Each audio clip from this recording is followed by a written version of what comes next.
Assalamualaikum warahmatullahi wabarakatuh.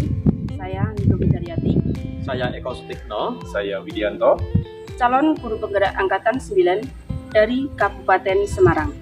Dengan pengajar praktek Ibu Indah Sugiyarti SPD MPD akan melaksanakan demonstrasi kontekstual modul 2.3, coaching untuk supervisi akademik.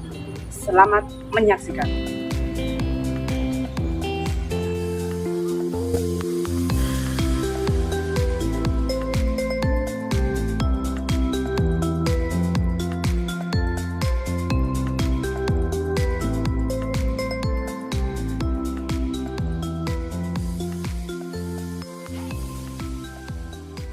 Selamat pagi Pak Eko. Selamat pagi Pak Widi. Bagaimana kabar Pak Eko hari ini Pak? Alhamdulillah baik. Pak Widi bagaimana kabarnya ini? Alhamdulillah kabar saya baik juga Pak Eko. Nah begini Pak Eko, nanti kan Pak Eko akan melakukan coaching ya? Iya betul Pak. Nah, sebagai langkah awal Pak Eko, nanti akan saya mengajukan beberapa pertanyaan kepada Pak Eko. Boleh ya Pak Eko? Ya boleh silahkan Pak. Siap. Sebelumnya Pak Eko, saya sampaikan tentang rubrik penilaian kita nanti. Ya. Nah, pada coaching hari ini kita akan nanti yang akan saya amati dan juga nilai kesesuaian dengan rubrik penilaian atas perihal yang Pak Eko lakukan. Ya. Kemudian, apakah sudah sesuai dengan alur tirta ataukah belum dari percakapan yang Pak Eko lakukan bersama coaching nanti? Kemudian, selain itu, bagaimana Pak Eko memberikan pertanyaan bobot kepada coaching itu juga akan saya nilai nanti Pak Eko. Selain itu nanti juga bagaimana coach tersebut merespon atau menanggapi pertanyaan dari coachnya yakni Pak Eko juga akan saya nilai seperti itu. Iya. Jangan lupa Pak Eko, nanti segala langkah yang Pak Eko lakukan tolong disesuaikan dengan prinsip coachingnya. Di antaranya prinsip coaching itu ada kemitraan, ada proses kreatif dan juga memaksimalkan potensi Pak Eko. Ya Pak, insya Allah akan saya laksanakan sebaik mungkin Pak. Ya. Kemudian pertanyaan pertama yang akan saya ajukan kepada Pak Eko ini Pak Eko. Ya. Kompetensi apa yang nanti akan Pak Eko kembangkan dalam proses kegiatan coaching kali ini? Untuk coaching kali ini kompetensi yang ingin saya kembangkan yaitu yang pertama saya ingin adanya presence, kehadiran penuh dari kegiatan nanti coaching. Kemudian mendengarkan aktif Ya. dan juga nanti saya juga ingin memberikan pertanyaan-pertanyaan yang berbobot. Oke, baik Pak Eko. Kemudian untuk pertanyaan kedua yang akan saya ajukan, di antara ketiga kompetensi tadi, kompetensi manakah yang akan Pak Eko kembangkan secara lebih spesifik dalam kegiatan yang akan dilakukan, yang akan saya observasi nantinya? Kompetensi yang lebih spesifik yang ingin saya kembangkan yaitu yang pertama ingin mendengarkan aktif, kemudian yang kedua memberikan pertanyaan yang berbobot. Oke Pak Eko. Terakhir, indikator yang bagaimana yang diinginkan oleh Pak Eko dalam proses coaching kali ini Pak? Indikator yang ingin saya dapatkan dari coaching kali ini, saya ingin coaching nanti bisa menemukan solusi dari permasalahannya atau bisa menemukan langkah-langkah yang bisa diambil untuk menyelesaikan permasalahannya. Oke, baik Pak Eko. Demikian dulu kegiatan praobservasi yang saya lakukan bersama Pak Eko. Kemudian setelah ini silakan Pak Eko melakukan proses coachingnya bersama dengan coaching. Terima kasih atas waktu yang diberikan kepada saya untuk melaksanakan observasi prakegiatan ini Pak Eko. Ya, terima kasih juga Pak. Siap. Saya akan berusaha sebaik mungkin. Siap. Sukses ya Pak Eko ya. Terima kasih Pak. Siap. Sama-sama. Selamat siang Bu Nika, bagaimana kabarnya Bu Nika kali ini? Selamat siang Pak Eko, alhamdulillah kabar saya baik. Bagaimana dengan kabar Pak Eko? Baik juga, sehat? Alhamdulillah baik Bu, sudah sehat. Terima kasih Bu sudah menanyakan kabar saya. Alhamdulillah kita dalam keadaan sehat Pak Eko ya. Alhamdulillah. Mohon maaf Pak Eko di tengah-tengah kepadatan agenda Pak Eko menjalankan tugas sebagai wakil kepala sekolah di urusan kurikulum. Saya justru meminta waktu Pak Eko nih. Iya. Tidak apa-apa Ibu. Kebetulan agenda saya hari ini sudah hampir selesai. Jadi tidak masalah untuk Bunike setelah ada waktu. Terima kasih ya Pak ya. Pak Eko sudah merelakan waktunya untuk memberikan kesempatan saya untuk mendengarkan keluh kesah saya. Baik Bu, apa nih yang ingin kita bicarakan pada kesempatan kali ini Bu? Begini Pak ya, sejujurnya saya itu menghadapi beberapa kesulitan dalam mengatur kelas Pak. Siswa-siswa itu terlihat sulit untuk diarahkan dan itu mempengaruhi efektivitas kegiatan pembelajaran dalam kelas saya. Oh, jadi percakapan kita akan fokus pada ini ya, kesulitan Bunike dalam mengatur kelas, gitu ya? Betul Pak Eko. Kemudian kira-kira apa yang ingin Bunike dapatkan dari hasil percakapan kita kali ini? Dari percakapan kita pada hari ini ya Pak ya, saya ingin memiliki cara penyelesaian atas permasalahan yang saya alami sekarang. Oh begitu. Mari coba kita identifikasi permasalahan apa saja yang sedang Bunike hadapi ini. Bagaimana sih situasi kelas yang Bunike temui dalam pembelajaran sehari-harinya itu seperti apa?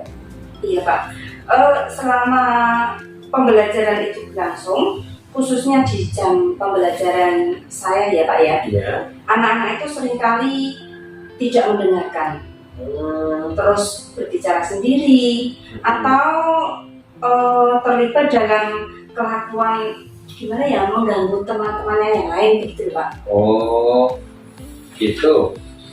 Kira-kira yang mempengaruhi hal tersebut apa itu Bu?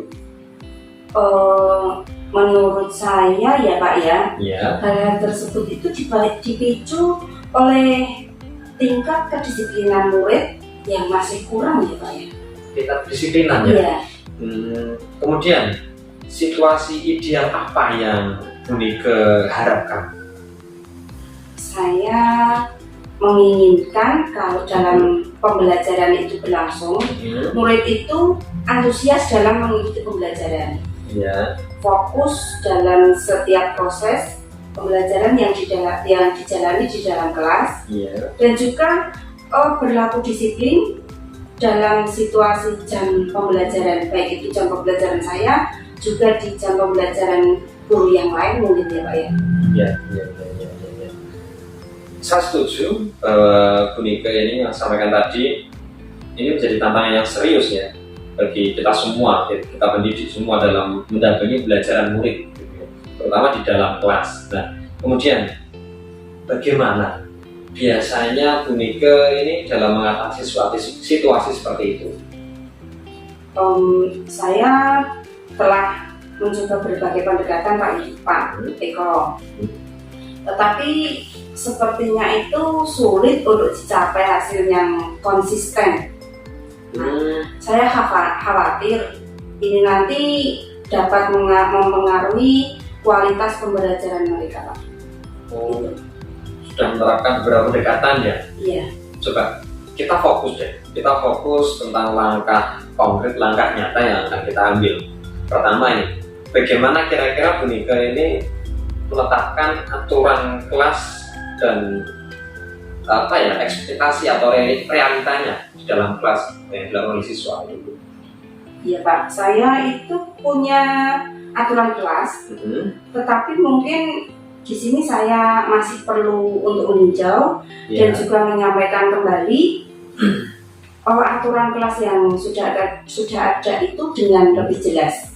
Mungkin siswa tidak semuanya memahami aturan kelas itu yang sudah ada itu Pak. Itu bisa menjadi langkah baik itu Bu. Selain itu, apakah Ibu sering memberikan feedback secara positif kepada siswa ketika mereka mematuhi aturan atau berpartisipasi? Ya berpartisipasi baiklah ketika di dalam pembelajaran di kelas Bu. Mungkin saya harus lebih aktif ya Pak ya dalam memberikan penguatan positif itu. Saya cenderung lebih fokus pada kesalahan dan pelanggaran yang dilakukan oleh anak. Oh begitu, baik. Memberikan penguatan yang positif itu dapat menciptakan lingkungan yang lebih positif dan meningkatkan motivasi siswa. Selanjutnya ini Bu Mika, bagaimana dengan rencana pembelajaran dan kegiatan pembelajaran? Apakah sudah cukup menarik bagi anak-anak? Saya merasa kok ya perlu lebih kreatif ya Pak ya dalam merancang kegiatan pembelajaran itu. Kreatif? Kan beberapa siswa itu mungkin merasa bosan dengan pembelajaran yang saya berikan, dengan pendekatan yang saya gunakan sekarang itu. Kurangnya kreatif dalam rancangan pembelajaran itu mungkin ya Pak ya. Saya setuju nih Bu. Variasi dalam pembelajaran ini, metode pembelajaran, metode pengajar itu dapat menjadikan siswa untuk berpartisipasi lebih baik dan menjadikan pembelajaran lebih menarik. Adakah gagasan yang lainnya mungkin Bu? Di samping pembelajaran yang metode pembelajaran yang menarik itu, saya juga harus merancang pembelajaran yang lebih interaktif. Jadi siswa lebih aktif dalam kegiatan pembelajaran itu ya Pak ya. Tidak hanya guru sebagai guru sebagai pusat pembelajaran itu, tapi anak juga harus aktif dan merencanakan sesuatu itu yang lebih dinamis. Serta melibatkan murid untuk itu aktif itu tadi ya. Belajar di kelas tadi ya. Bagus sekali itu. Itu sangat bagus. Ide-idenya yang disampaikan ini sangat istimewa. Terima kasih atas apresiasi kepada saya. Nah, kira-kira Bunika, kapan akan memulai melakukan ide-ide yang inovatif tadi ini Bu? Untuk kegiatan melaksanakan ide-ide yang inovatif, insya Allah secepatnya akan saya lakukan Pak. Nah, rancangan kegiatan pembelajaran yang interaktif dan inovatif itu akan segera saya buat sesegera mungkin, insya Allah. Ya, bagus. Segera dilaksanakan itu juga bagus. Kemudian kira-kira siapa yang sekiranya akan Ibu Mika libatkan untuk berpartisipasi dalam penyusunannya ini? Ya, untuk kegiatan ini saya akan melibatkan rekan sejawat sesama guru mata pelajaran untuk memberikan masukan, kritik, serta ide gagasan demi terwujudnya rencana saya tadi Pak. Ya, jangan ragu untuk berbagi hasilnya ya Bu ya. Paling saya kita bisa melihat apakah ada perbaikan dan melakukan penyesuaian jika diperlukan. Kemudian bagaimana perasaan Ibu nih setelah kita membahas masalah ini? Saya merasa lebih yakin sekarang ya Pak. Terima kasih untuk saran dan bimbingannya. Tidak apa-apa Bu, saya juga terima kasih sudah mau berbagi cerita. Kita di sini satu tim yang mana bersama-sama dalam melakukan proses ini, utamanya terhadap pembelajaran yang berpihak kepada murid. Jika ada hal lain yang perlu dibahas, beritahu saya Bu ya. Saya yakin kita bisa mengatasi ini secara bersama-sama Ibu. Terima kasih Pak Eko ya. Saya sudah bisa curhat pada Pak Eko, bisa merasa lega dan saya bisa menemukan menemukan solusi untuk masalah saya ini. Ya. Terima kasih juga Bu, saya juga diberi kepercayaan menjadi tempat bercerita. Kita bersama-sama untuk berbagi bersama-sama solusi ini. Selamat melanjutkan aktivitas berikutnya, semoga dimudahkan dalam kegiatan selanjutnya. Terima kasih Pak Eko ya. Sama-sama Ibu. Selamat sore Pak Eko. Selamat sore Pak Widi. Nah, tadi bagaimana Pak proses coachingnya? Alhamdulillah coaching tadi berjalan dengan lancar dan ya sudah selesai Pak. Oke, alhamdulillah Pak Eko, selamat. Panjenengan sudah melaksanakan coaching dengan baik secara keseluruhan Pak Eko. Ya, terima kasih Pak Widi. Oke, kali ini Pak Eko kita ngobrol-ngobrol sebentar lagi ya. Saya ingin menanyakan beberapa hal. Salah satunya adalah apa saja yang sudah Pak Eko lakukan pada saat melaksanakan coaching dan indikator ketercapaian yang diinginkan yang sempat kita bicarakan pada kegiatan pra-observasi kemarin Pak. Ya, di coaching yang tadi sudah saya laksanakan, saya sudah melaksanakan sesuai dengan alur yang ada, yaitu alur tirta. Oke. Kemudian mulai dari tujuan, menyampaikan tujuan, kemudian identifikasi, kemudian rencana aksi dan tanggung jawab. Sehingga alur tadi saya bisa menggali lebih dalam terhadap coaching untuk bisa menceritakan permasalahannya dan menggali atau menemukan solusi-solusi terbaik dari si coaching itu sendiri. Siap. Baik Pak Eko, sekali lagi saya sebagai observer menyatakan bahwa proses coaching tadi sudah berjalan dengan sangat baik. Terima kasih. Terlihat dari proses alurnya tadi juga sudah sesuai dengan proses alur tirta. Pak Eko juga sudah berusaha menggali dengan memberi pertanyaan-pertanyaan berbobot sehingga coach sendiri bisa menemukan solusi dari permasalahannya Pak Eko. Iya. Selain itu, proses coaching tadi juga sudah dilakukan sesuai dengan prinsip-prinsip coaching Pak. Lalu, kompetensi apa yang ingin dikembangkan berdasarkan hasil melakukan coaching tadi Pak Eko? Yang ingin saya lakukan yaitu saya ingin lebih memahami dan lebih mendalami lagi terkait dengan proses coaching ini. Sehingga saya nanti ke depan bisa dapat melakukan coaching itu bisa lebih baik lagi Pak. Mantap sekali Pak Eko. Semoga kedepannya nanti kita bisa melakukan coaching ini dengan lebih baik lagi di kesempatan yang lain Pak Eko. Demikian observasi yang dapat saya sampaikan. Terima kasih atas kesempatan yang diberikan kepada saya. Semoga kegiatan ini memberikan manfaat kepada kita semua Pak Eko. Saya juga terima kasih banyak Pak Eko. Oke, sama-sama Pak Eko. Saya tutup ya. Ya. Assalamualaikum warahmatullahi wabarakatuh. Waalaikumsalam warahmatullahi wabarakatuh.